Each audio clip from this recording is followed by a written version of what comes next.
Welcome to the DTF Printing Podcast. I'm Adrienne Palmer, editor-in-chief of DTF.com. I'm here with Kyle Robinson, co-owner and CEO of Print My Threads in Flatwoods, Kentucky. Today, we're talking about automating and scaling with DTF, profit sharing, and working in a family business. Hey, Kyle. Hey, how's it going? Good. Thanks for hopping on. Kyle, can you tell our listeners about Print My Threads and your background in the apparel industry? So we started out in 2009, and we actually started out as Eco Shirt Shop. So initially, our plan, I converted a detached garage into like a print studio, and the plan was to launch an eco-friendly clothing line for women and children. About 6 weeks in, we received a letter with like a cease and desist saying that we had to change our name. So it turns out there was another brand out there called Eco Shirt. American Eagle Outfitters had actually picked up that brand, and so very quickly we were faced with hey, you're gonna have to change your name and branding and everything. So at that time, we had already connected with several different local nonprofits and local businesses that we were printing for. And so when we changed our name to Print My Threads, we also kind of changed the focus of the business and really kind of went all in printing for other people instead of ourselves. Yeah, you have to be so careful with this trademarks, copyright infringements, but it's sometimes difficult in the print space. I mean, there are not so many words that involve print and shirts and eco. Yeah, so it was interesting too, because with the Eco Shirt Shop, it was just, I guess it comes down to they call it trade name or brand confusion. And so the issue was that when people were searching online for Eco Shirt, they were finding us before they were finding the other brand. So sure. Yeah. Google runs the world. So if you're popping up versus someone else who's paid for that name on a larger scale, that can be problematic. However, you should be popping up, if someone's Googling your zip code or your city, screen printing shop, apparel decoration, you should be definitely the number one. Speaking of kind of community and where you're based, so your facility is in an old roller skating rink and you're in a small community. What's it like being the sole apparel decorating shop in your area? We're not the only one. I mean, I guess we're technically the only one in Flatwoods. So where we're located, it's kind of right where Ohio, West Virginia, Kentucky come together, and everything is broken up into these kind of small towns and smaller municipalities. So I think we're technically probably the only screen printer in Flatwoods. So after we moved out of the garage, we moved into Ashland, which is a little bit bigger town, 10 minutes up the road. I think when we moved downtown, it kind of legitimized the business for a lot of our customers. So, obviously when I was printing out of a garage, we were delivering and we weren't having really people come to the garage. When we, moved into the storefront, it legitimized things. More people found out about us. And that's when the business really kind of exploded. I think it just legitimized what we were doing and people knew about us. I think in a small town like this, I'm sure you've heard of the 6 degrees of separation or 7 degrees of separation, but I feel where we live, it's 3, maybe even 2. I'm not originally from the area. My wife is and her family, but I worked in the nonprofit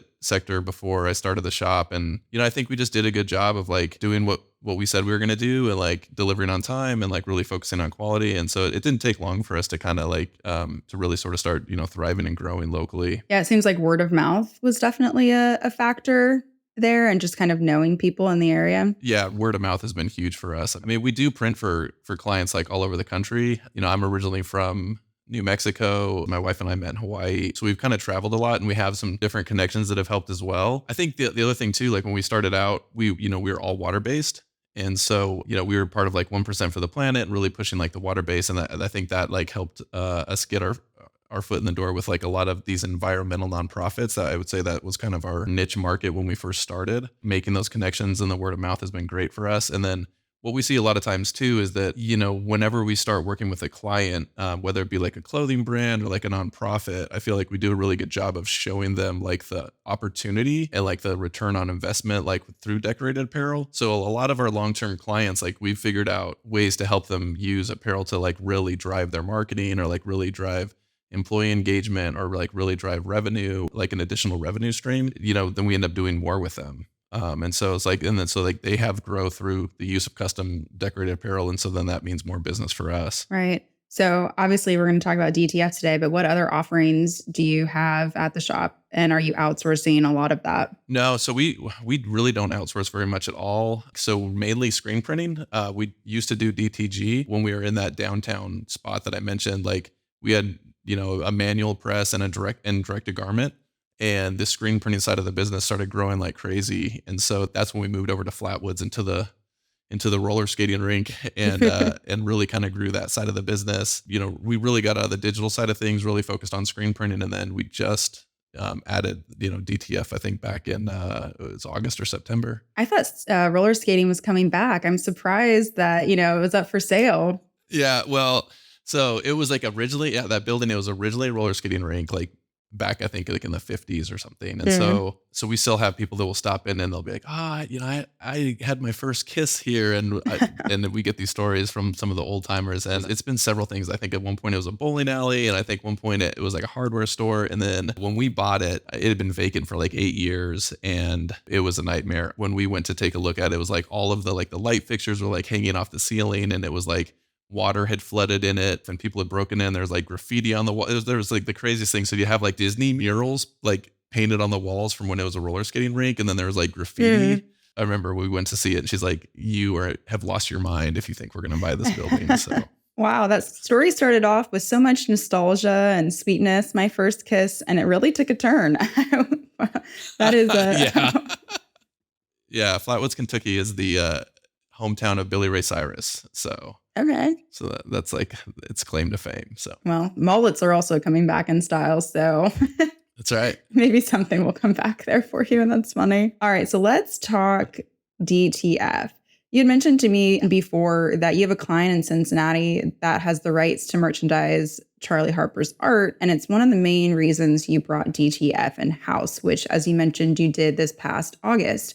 Can you share more about this client and then just, your reason and your move to DTF? Yeah, so Charlie Harper is, well, I guess within certain circles, like a very well-known artist. He was born in West Virginia, then like he lived in Cincinnati with his wife, and I believe was like an art professor there. And he was like a famous illustrator for Four Times magazine, and has kind of like a very like established like a very distinct sort of geometric spot color type form of artwork like for wildlife. My wife and I actually came across his work initially back when we were traveling and we were in Costa Rica. We came across one of his posters. So when we got back to the States, we like looked it up and we realized that he was actually very close to us. And so we kind of followed his work and acquired some of his prints. And we had the chance to go and tour his house. Like, so he had like a home-based studio that when he's now deceased, but he used to paint out of. And so we went and toured his studio when my wife was pregnant, and actually ended up naming our younger son Harper. So we kind of had like this cool connection. And so I think it was just like a random thing. I was on Facebook one day and I saw that they posted, "Hey, we're thinking about starting to offer like Charlie Harper apparel." Like, and they were kind of like putting out feelers to see if people, how people would respond. And so like, I just like DM'd them and said, "Hey, like this is who we are. Like we're big Charlie Harper fans. Like we love it. And we'd like love the opportunity to try and print for you." So we've been printing for them probably for about 10 years, but we've always been limited as to like what we can print because like some of his designs have like 30 plus spot colors, right? And it's not really set up to something you could do like sim process, but they also like tri-blend fabrics and things that are like really hard to do with direct to garment printing. So like we've never really been able to find a solution, on how we could reproduce like some of his designs like on apparel. So when we first learned about DTF, that was like one of the first things that came to mind. And we started taking some of these like really, multicolor designs and sending out files to have samples made from different printers. We tried, all kinds of different vendors. And what we found was that like, even though we were sending everybody the same file, we were getting completely different, end products, and the hand and the feel and the color and just the consistency was different every single time. So I really looked at it from the standpoint of like, if we're going to do this, like we're going to have to go all in. We're going to have to invest in the equipment so that we can really control color, control consistency, control, turn times and all of that. We almost pulled the trigger on like another unit. And then like right before we did, I found out about the Mamaki that DTF Superstore carried and got on the phone with Moses. Turns out his wife is like a big Charlie Harper fan. So we kind of had this like connection in this conversation. And I think we were like maybe like the seventh shop in the United States to get one installed. So And the first job that we tried to print on it was this like, 600 piece job for Charlie Harper with like, the full color. It's called Wings of the World, and it has like, I don't know, 30 or 40 different birds on it and all these different colors. So yeah, we didn't start easy. We just like went all in. How did that go? Was it a success? Was the client happy? Yeah, it went great. Yeah. So like, again, I mean, I think, it took us a little bit to get the color profiling dialed in, but yeah, like our installer, he reached out to Josiah and the guys at DTF Superstore, and they sent like the back a color profile. And like once we got it dialed, I mean, we went to town just printing transfers and pressing shirts. And so yeah, it's been great. And that was kind of like our first job, and we haven't really looked back. It's been really surprising to see just like how much our customers are sort of embracing it. And again, it's like it sort of opens the door for like possibilities. Like, with screen printing, it's always like, how do we take this design and like, reduce the color count and like, get it set up for printing correctly. And so like a lot of the clients we work with, they have in-house marketing, in-house design.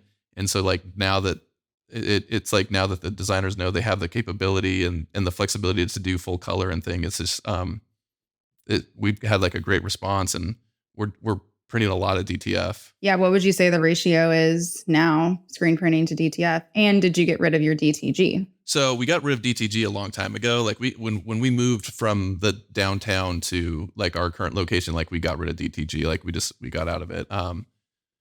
So we're not doing DTG, and I mean, we're still doing a lot of screen print. I mean, and that's never going to go away for us. But I think I mentioned to you, like before we left for Print Hustlers, I've been the one that's been running the DTF printer. And so we were actually running a 1,200 piece job for one of our clients. And so we needed to make sure that the machine was running. And so I took like 30 minutes and gave my crew like a crash course. That was it. And then like I left, and I checked in with them, and like they ran the machine like all day, so to me, that's really interesting, right? Because like screen printing is one of those things where it's like a lifelong, like you never stop learning about screen printing, right? Like every time you think you have learned it and gotten like, and kind of mastered it, then like, something else comes up. But I feel like with DTF, I mean, knock on wood, like our experience has been it's much more plug and play.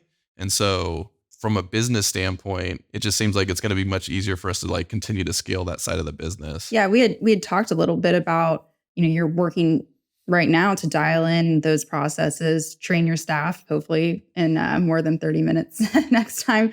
And then, kind of figuring out what equipment you'll need to further automate and scale DTF. Can you just expand a little bit on this? Yeah, I mean, I think like our thing is we have like a really good systems, and like we really understand like our costs and everything like on the screen printing side. Like we've done time studies, and we know like how long it takes us to do, all aspects of it, the process, so that we can, price profitably for it.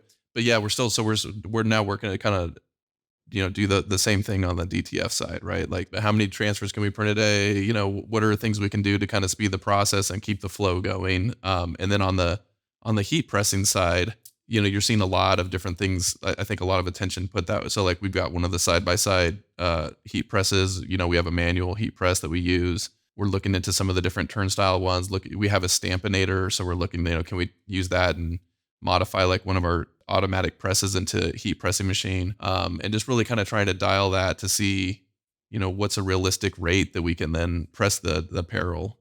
So Okay. yeah, we just did 1,200 sweatshirts, and so that's a lot. Most shops are like, why are you using DTF? Like, why aren't you screen printing that? But again, it was just this thing where the design, like it was like a kind of an abstract like Christmas tree that looked like a watercolor, painting, and it was like full color, and it probably would have been like a 9 or 10 color screen print, and it wasn't like a huge print area, so we didn't have to worry about like them not liking the feel. So we did a sample with DTF, and they loved it. And then it gives us the flexibility where like for this particular client, they're going to start with 1,200 pieces. But then depending on how it does, like they may come back and need 100 more, like, again, thinking all the way through, like to meet the customer's needs, and like how, what's the best, most effective way to kind of like, decorate that apparel for that particular job. So it seems like there are a lot of different variables to making that decision between screen printing and DTF. And it seems like for you, it's really about the amount of colors that are probably in the print, and then that feel. And then it seems like you're talking to your customers a little bit about that process too. Am I missing any of those other variables? No, I mean, the way we've kind of done it, right? Like where we've been screen printing for so long, and that's kind of like what our customers have come to like know and expect. I mean, the way we've been doing it, so we're with DTF, you have the flexibility of doing samples. We'll do a sample and send it to the client and say like, hey, like let us know what you think about this because this might be like a really good option for you moving forward. And like here are the reasons why, because like we could print small, we could do it in smaller runs, or like we could do it more on demand, that those types of things.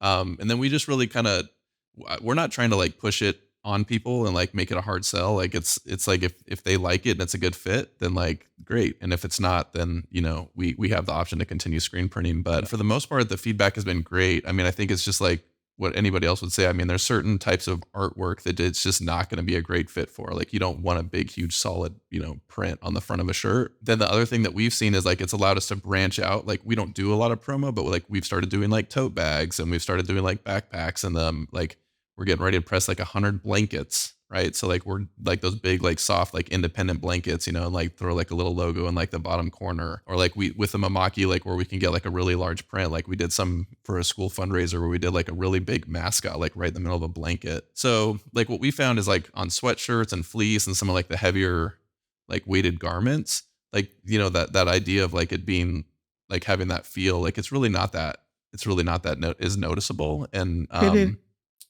our customers in the market seems to like really be accepting it. So Well, in terms of automation, which I know is something that you're working on, what does that look like currently for your shop, and what are some of your goals to be a more automated business? yeah, so like again on the screen printing side, I mean we've got an auto coder, we've got computer to screen, we've got auto reclaim, right? And so at one point I think we were up to like 11 people on staff. We're down to I've got like a 4-guy crew in production. We have an offsite designer, my sister-in-law who works offsite, and then myself. And so like we're basically doing more output with less people. And that's kind of that's allowed us to pay the people we have better, offer more benefits, do a lot of these things that we've been wanting to do as a company to take care of our people. And so I think like yeah, so like the automation is like huge for us. And so I think that's what I think is interesting, and like what we're trying to figure out is like what what's going to come down the pipe in terms of equipment to help like automate the process. I've had a few conversations with Moses as far as like things that'll eventually come where instead of going roll to roll, you may have a machine where like as the transfers come out of the end of the dryer, you're going to have a way to like automatically cut them. And I think you're going to see a lot of advancements potentially in like the heat press technology, right? Like Rock put out like a new press specifically for transfers. And that's, to me, it's interesting because you look at like that side of the industry, like heat press technology, like hasn't really changed. It doesn't seem like for decades. So I think it'll be really interesting to see. And then also just as films advance and the adhesive advances, to like go to like a true like hot peel, like how quickly, how low of a temperature can you press? Like how quickly can you press? Is it a true hot peel where you could, and when you get to that, I mean, I've seen it where, they're running like 300 pieces an hour. So, which is, pretty good. So, Yeah, I think with more of the wide format manufacturers coming out with more DTF equipment, the Mamakis, the Rollins, they understand some of that, like the finishing that you mentioned, like cutting right off the press. They have machines on the wide format space, that do that. They have print and cut machines. So it's kind of their bread and butter. So hopefully, yeah, I agree. You'll be seeing that, and that will help automate. You mentioned kind of downsizing in staff. Did you hire anyone when you added DTF, or were you just training your current employees to move into this space? So like yeah, I mean we're like this is kind of a seasonally slow time for us. I mean like we've got some stuff building up into like the holidays, but then we get seasonally slow. So we have a guy locally that's been working for us part time, who's got like a graphic design digital background. He's been helping us run DTF quite a bit, and then Zach out of our screen department. I mean where we're making less screens, right? We're sending some of the stuff to DTF, and where using the RIP system for like the CT for like our computer to screen is very similar to like the RIP for the DTF. Like I've been training him, getting him comfortable with that. So I think for us, as we scale that side of the business, I mean, one of the other things I've seen, like talking about like workflows and automation, is that to me, it seems to make sense to have 2 to 3 printers. Because it seems like if you're going to have a dedicated employee running DTF, they could very easily oversee or manage like multiple machines. To me, it's not like with screen printing where like your press operator has to stand there and like individually load every single shirt. When you're printing the films, it seems like you could easily have one person that's like basically walking back and forth and monitoring like three different, machines printing at the same time. Okay, so you shared a couple of success stories. One, you were out of town and you had a 30-minute training session, and nothing went wrong. Your first client, the Charlie Harper T 600 shirts, turned out great.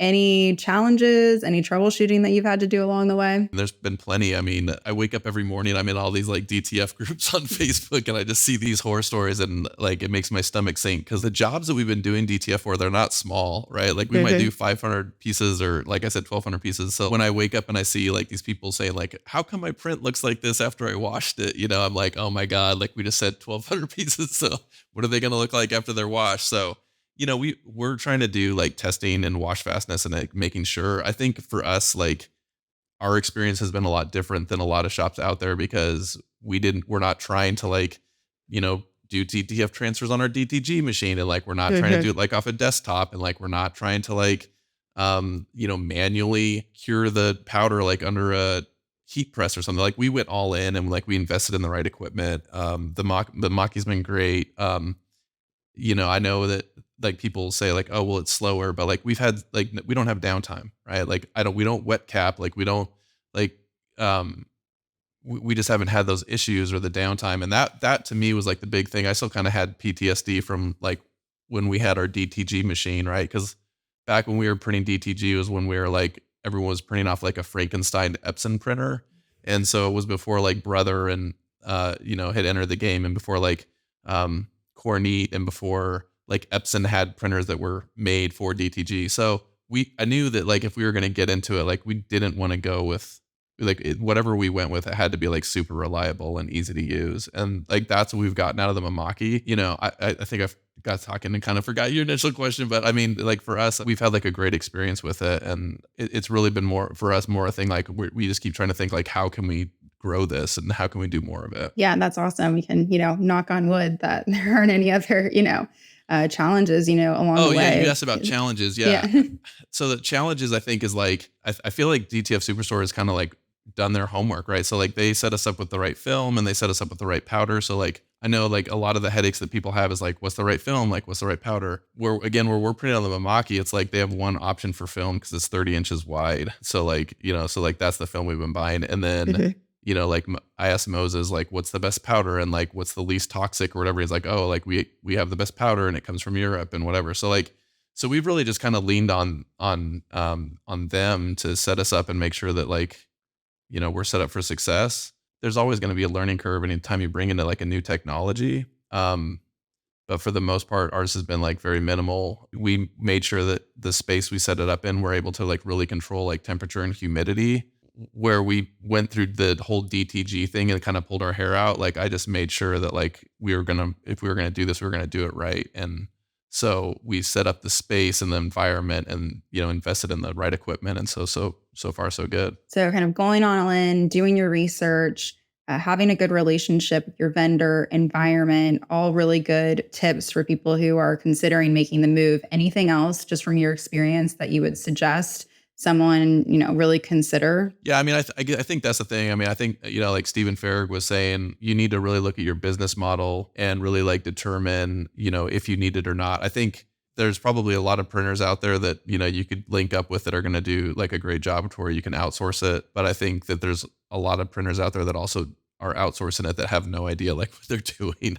So yeah, I think like you said, do your homework, really look at it from a business standpoint in terms of like, for us, like we're still kind of on the fence. Like, do we want to start printing for other people? We made sure that we had enough volume to justify getting the printer with our current business and our current clients. I think on the digital side, right, like with DTG and DTF, these machines are meant to run and they're made to run. So as long as you're running them, like they'll run better. It's when you don't run them that you're going to start running into issues. And so I wouldn't jump in too early. Like I wouldn't buy the machine and then think that like you're going to, be able to grow you need to have the business for it before you actually buy the equipment. Right. Yeah. A lot of people keep asking me, when is the right time? And it's like, it really depends. And you hit the nail on the head. It's your business model. So there are variables, like Steven mentioned, it's the number of transfers you're purchasing, but that could be different for your business. So there's a lot that goes into that. That I think people really are. It's easy to just jump on the train of the next big thing, or hearing something from someone else. You have to do your research. You have to talk to a lot of people. You have to look at your business model, your space, your clients. There's a lot that goes into it. We outsource transfers for quite a bit before we really went all in on DTF. And so I think it was, a combination of just the turn times, the inconsistencies in color, those types of things that really made sense for us to go ahead and just invest in it. But that, you have to look at your model. If you're printing for a bunch of schools and like a bunch of clients that don't have like the same kind of expectations as some of like our clients do, then, I'd say you'd be fine like sourcing the transfers out. Okay, so your wife is a co-owner, and I know she has another job, but she's very much involved in the business. And your sister-in-law manages your accounts and customer service. What's it like working with family? So like my wife is great. Like I'm always the person that's like, oh, we could do this, and like like kind of the more like the visionary, and she's always there to kind of like bring me back to reality and tell me no. So I think that that's been like really healthy and good for the business over the years to just kind of have that person to sort of like bounce ideas off of and just make sure that we're not like, trying to do everything all at once. But at the same time, like you mentioned, I mean, she's had like a really good job. She's the one that like early on, like, well, still like carries our insurance. And so, without that stability on her side, I really don't think there's a way that we would have been able to grow and scale the business and do the things we've done. Like I know a lot of people in the industry where like both people work in the business, and I think that it would be extremely hard. And I don't think it would be healthy for our relationship or our marriage. At the same time, like her sister is like super smart and like, very personable and like really good with people. And she used to work for like PBS and had like some big jobs. And then when she started having kids, she kind of got out of the workforce, and we tried to convince Bridget to come and work for us for quite a while. And, I wouldn't push too hard because again, it's family and you don't want to make it weird, but we used to take like a annual beach trip with the family. And I was just like, why don't you come work for us? And fortunately we finally grew the business to where, we can like pay people really well and, provide benefits and things. And so anyway, it just happened to work out and it's been great. Annie always jokes and says that I got like the smarter of the two sisters. So, but it's been awesome. And again, I think it works really well because it gives her the flexibility that she needed. So she works remote. So it's not like she has to be on site, and she actually lives in Louisville. So she's like 2.5 hours away. It's kind of the perfect fit for me. She's like, she does all the stuff. She likes to do all the stuff that I don't like to do. I still have to be like the integrator when it comes to production or whatever, but I can be more of the visionary. And then she's like more of the integrator for the business, I'd say. So it's been a great fit. And I think the fact that she isn't on site and that we don't have to be like up in each other's space all the time is probably part of the reason why it works too. So. Yeah, that makes a lot of sense. So those family vacations, are the three of you just like talking business and the rest of the family is like, oh my gosh, not again? Or do you have, draw the line, we're on vacation or we're at family dinner, we're not going to talk about it? Yeah. So, we used to do these like annual family vacations with my wife's family, and her parents used to live here in town, which is part of the reason why we moved back to this part of the Kentucky. But so they moved to Florida, and now that they live in Florida, it's more like everybody kind of takes like they have a place where they can put people up or whatever. So like everybody kind of goes down at different times. Okay. So, as the family grew, we used to go down and go like Topsail Beach, and we would get like beach houses, and we kept having to get like a bigger and bigger house to fit everybody. So yeah, so it's the dynamics changed a little bit. So normally, like if I'm on vacation, we try and make sure Bridget's not on vacation, and then when she's on vacation, I try. So yeah, we haven't really had that dynamic, but yeah, so it's fine. What about with your wife? Are you guys just talking printing all day long, all night long, or are you able to kind of have that balance that say, okay, we're done talking about it I've today? been trying to really balance that better. Like I'm 42 now. I went through like a back surgery last year, and like I don't know, I've just with like COVID and some of the things that have happened as I've started to get older, like I'm really trying to like maintain a much healthier like work-life balance. We certainly still like, I still bounce ideas off her. I come home and I'll vent and she'll, listen to me or whatever. But I'm trying to do better of like not just like working all the time. So like when my kids were really little, it was literally like just kind of round the clock. And then as we've kind of grown the business and I've been able to like hire like good people and like delegate more out, it's gotten much better in terms of like knowing that I can kind of like let people do their thing and I don't have to have my hand in like all aspects of it. So I think that's the business owner goal, is to gradually step away and trust your employees to do more so that, you can have that work-life balance, which always seems like a myth, but I think it can be attainable if you have the right team and you're doing the right thing. yeah, it's certainly attainable. I think it's really hard in our industry. I think like looking back, like if I had to do it all over again, I mean, I think I would start my own business. I don't know if I would do it in the custom apparel industry just because it's like there's something about like what we do. It's so hard to like franchise it or automate it because it's like we're doing the same thing like again and again and again, but every single job is custom. And so there's just like, like there's like it can be one piece of communication or like one variable that's not controlled or like one like minor misunderstanding can like snowball into like the entire thing being wrong. And so that's really difficult and it's really hard. And it's like that's like when you go to these print hustler conferences or whatever, I feel like that's people are there to kind of have that community or whatever because I think it's kind of hard to understand like unless you're like in the industry. But yeah, so it's I do feel like you can learn a lot from other business owners in different industries, but there's something about the networking and camaraderie that you get when you're around a lot of other people doing the exact same thing. And you can kind of have open and honest conversations. I think that's the benefit of going to events and shows, because you're not necessarily talking to the person right down the street from you. You're talking to people all over the country. So they're going to be more open to sharing what they're doing at their shop because there's not really, competition issues. And you can really get into the weeds and you can learn a lot from people who are in the same shoes as you. it's always interesting. I mean, I think like, obviously if you're like a really big shop or you're like in some of these bigger cities or different areas, I guess maybe it's a little bit different. Personally, like, I don't ever really go to industry events or, conferences and feel like I need to hold back or like that I'm really in competition with anybody. Like so I think it's great. Like the more we can share and be open about these things. I mean, um, and I know like I think, one of the questions or the things that we talked about was like as far as like the financials. I mean, I think that's one thing that in our industry is still that like isn't probably being talked about enough.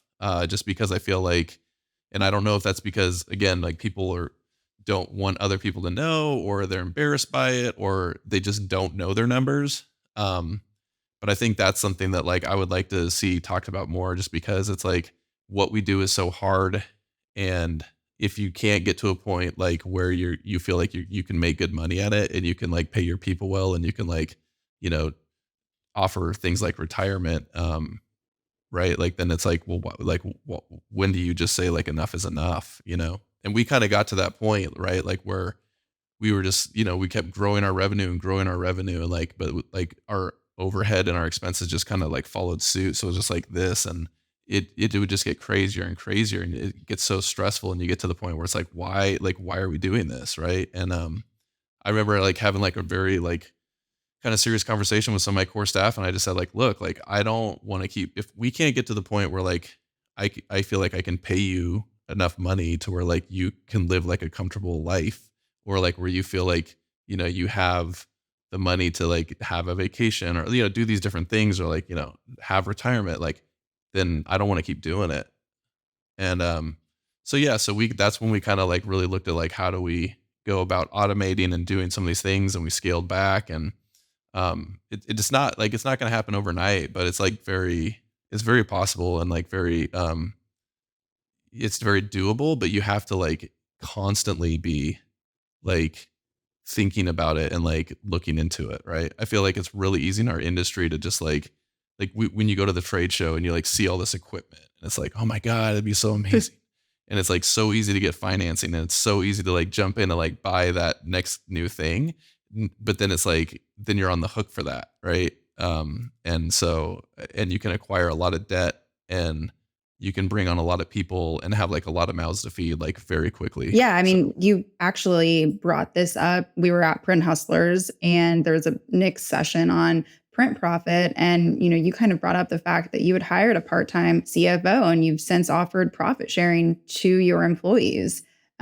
Can you talk a little bit about that process and kind of the reason behind it and the effect it's had on your staff, especially, with retention? Yeah, so I kind of mentioned, I mean, we got to this sort of like, I don't know if you call it like a breaking point, but we got to a point where it was like, look, if we can't figure out how to do this in a way and charge enough to like get paid like good money for like what we do and our expertise, then like we need to figure something else out, right? Like, and there's other things we could be doing. So yeah, I mean, one of the key things that was a game changer for our business. We hired his name's Tyler. He's like a fractional CFO. So he's originally from our area, and so he's actually local. But he had like lived out in California and was like a big financial controller for a big company, and um, you know decided to come back to like his hometown and be near family or whatever. So we brought him on, and I think he's been with us for about 6 years now, and it's been a process. I mean, because he didn't really know a whole lot about our industry, but like he's now learned that, and like he's really helped us. As far as like getting like our accounts receivable under control, like, making sure like everything we price is profitable. Um, I think it was like a combination of that. And then like we got into like one of Mark Coudre's programs where he talks a lot about like working the 80/20 principle, like really focusing on the clients that you make money on, like firing off the other ones. So like it's been this long, multi-year process, but basically we went from, you know, having no cash, having like a ton of money out in accounts receivable, being very stressed, to a point where we have like plenty of cash in the bank. We have, we really minimize our accounts receivable. We're extremely profitable compared to like what we used to be. Again, I don't know like what an industry standard is, but I feel like we're probably more profitable than a lot of shops out there. And so now that we have that money available, we're using it to give back to our staff. And you know, not only through the profit share, but we've added like we have like a SEP IRA that's gonna, it's gonna actually transition into a 401k next year. We give more paid time off. They have accrued PTO, so like they earn as they work. So I think it works out to like, a full-time employee gets like something like accrue like 2 days a month or something like that. But then, paid holidays. And then we actually have like a 2-week period where we're slow during the holiday, but around Christmas, New Year, where everyone's just off, and we just shut the shop down and give everybody a chance to kind of like spend time with family and recharge and refresh. And it's paid.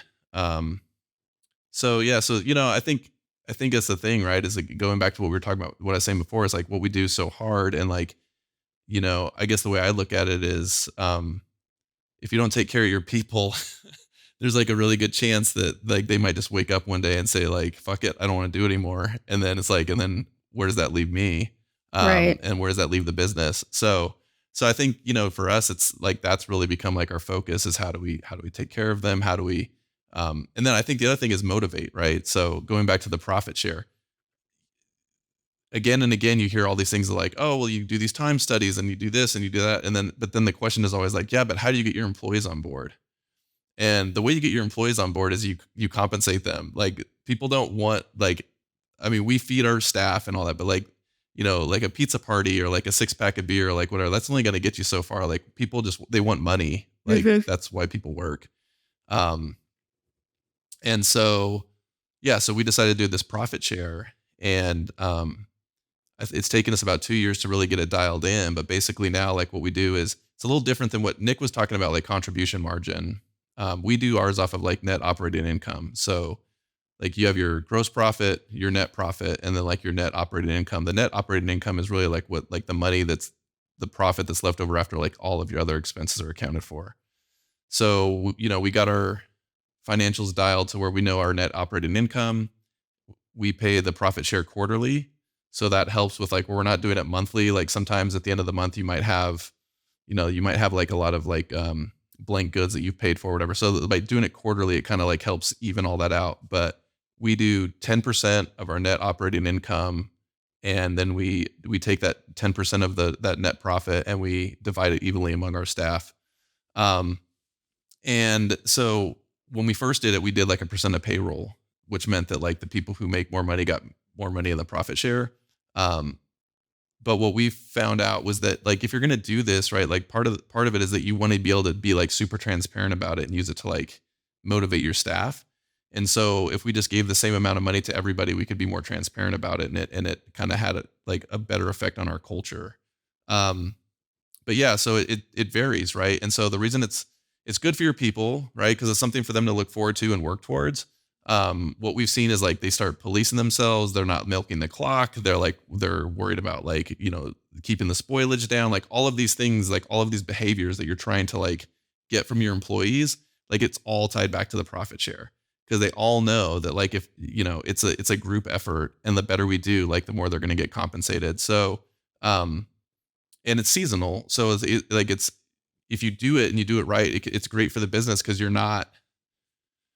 It's not like you're. I don't want to like. It's not like you're dangling a carrot in front of their head, but it's like if we don't have a super profitable quarter, then like they don't get paid as much, you know. But when we do, like our third quarter is like our best quarter, right? Like yeah, it equated to I think it was like somewhere between I think it was $3 to $4 an hour on top of the regular pay.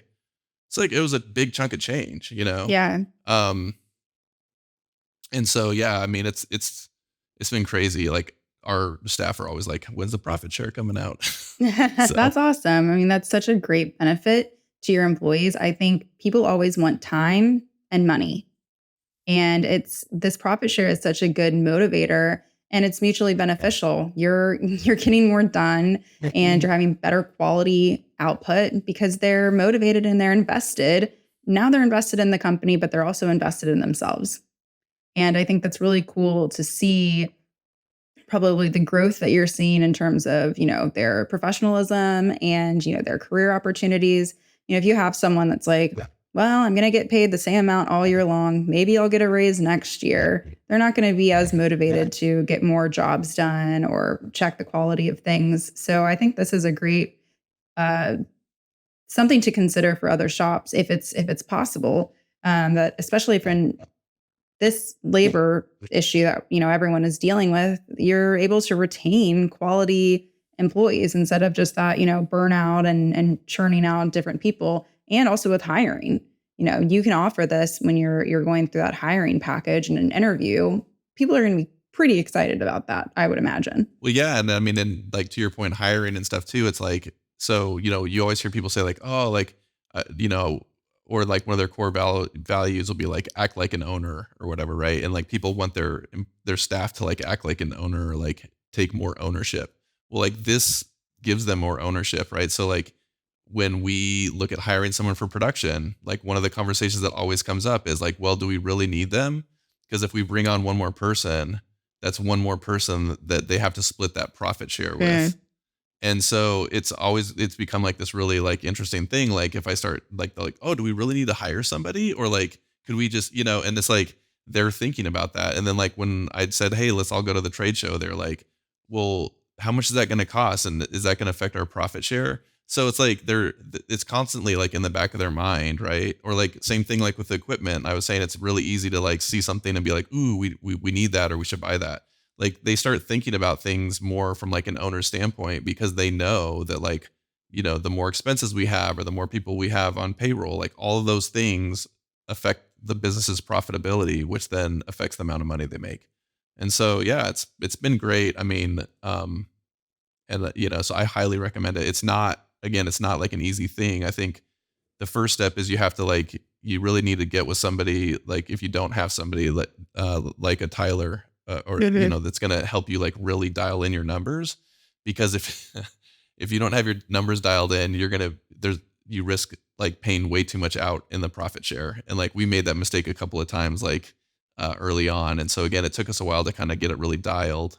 Um, but then, once you have this, I think it's a really great tool, and I think it's like mutually beneficial. It's been a great thing for us. Well, thank you so much, Kyle, for sharing so much about the ins and outs of your business. I'm excited to hear all of the great things that are happening with DTF. Before we go, is there anything else you want to share with our listeners about the process, profit sharing, anything we've discussed today? I feel like I talked a lot, and we covered a lot of ground. So yeah, but if anybody, wants to follow up and has questions about anything, they can reach me at Kyle at printmythreads.com.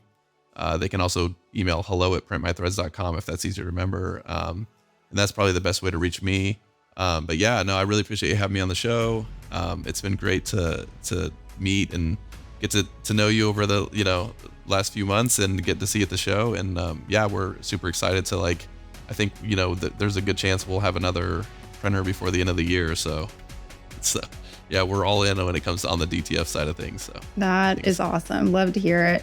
All right. Well, thanks for joining us, Kyle. Yeah, thanks again for having me. We'll catch you on the next episode of the DTF Printing Podcast. In the meantime, head to DTF.com to discover new ways to grow your print business. Thanks for listening.